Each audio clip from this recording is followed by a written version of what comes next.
missile Scalp, eh bien, vous allez le découvrir. Il y a du métal, il y a une charge explosive avec ces ailerons qui se déploient et avec cet aérodynamisme, cette forme si particulière. Je ne sais pas s'il se distingue des autres. Pierre, vous allez nous aider. Comment ça fonctionne d'abord? Où se trouve, par exemple, la charge explosive? Ils sont complètement fumés, quoi. Alors, c'est assez simple sur ce plan-là. Les charges sont en tête. Je dis les charges parce qu'il y en a deux. Je vais expliquer pourquoi. Et la propulsion se trouve à l'arrière avec une prise d'air qui est là. Pourquoi deux charges en tête? Parce que vous avez une première charge creuse qui va permettre de percer le bunker ou le pont ou le bâtiment.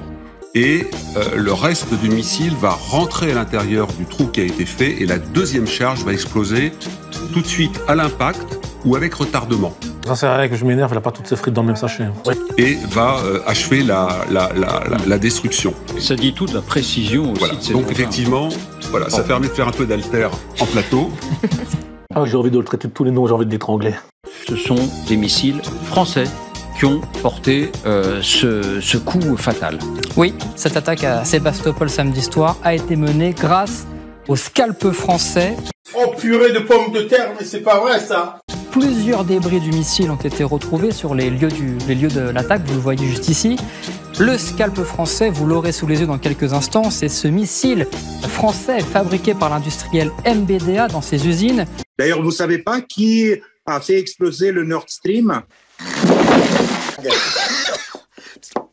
Bien fouetté. C'est un missile longue portée tiré depuis des avions de chasse. Il peut atteindre des cibles jusqu'à 300 km.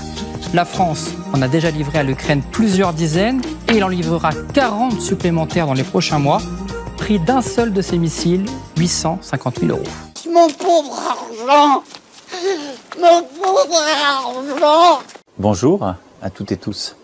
Je déclare la guerre aux États-Unis, à la Chine et à la Russie. Oh putain, je vous le dis, on va les bouffer là. On va les bouffer là. Macron, on va l'avoir. Hein. Ça rentre pour moi dans la faillite des élites actuellement, entre des politiques déphasés et des journalistes qui ne sont que des perroquets. Oula, on est sur un dérapage complotiste là. Perroquet! Vous n'êtes qu'un perroquet, monsieur! C'est un barreau d'honneur.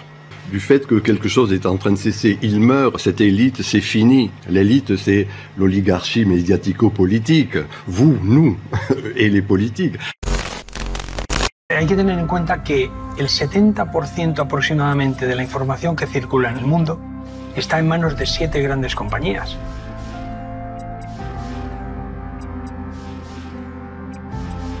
Tenemos que dar todavía un paso más atrás y es que un par, 3, 4 grandes fondos de inversión son los que controlan a todas esas 7 compañías. Es decir, que el control es todavía mucho más cercano al monopolio.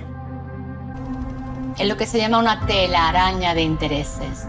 De manera que tú, al abrir un periódico, al abrir un canal, al acceder a YouTube, al acceder a Twitter, crees que te estás informando por distintas vías, por distintas fuentes. Y sin embargo hay un mensaje único. Las élites que manejan estos procesos montan Coca-Cola y montan Pepsi-Cola. Te parece que hay diversidad, pero detrás el dueño es el mismo.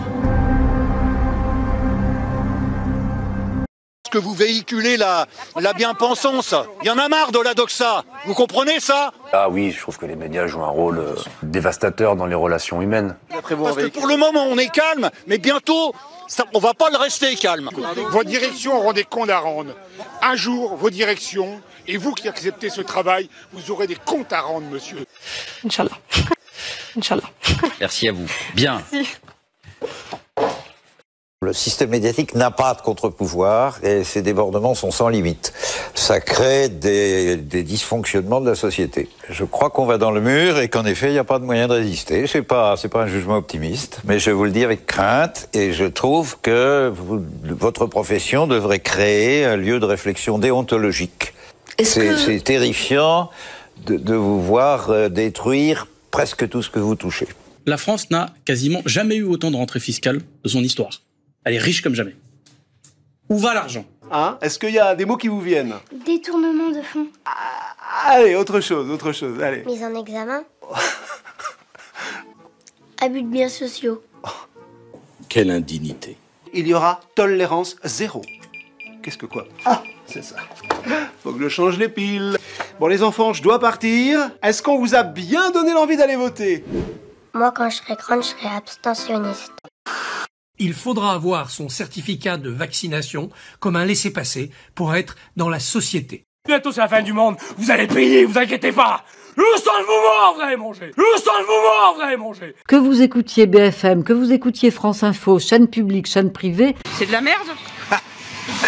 Même pensée, même discours. Tranquillou bilou. C'est des malades.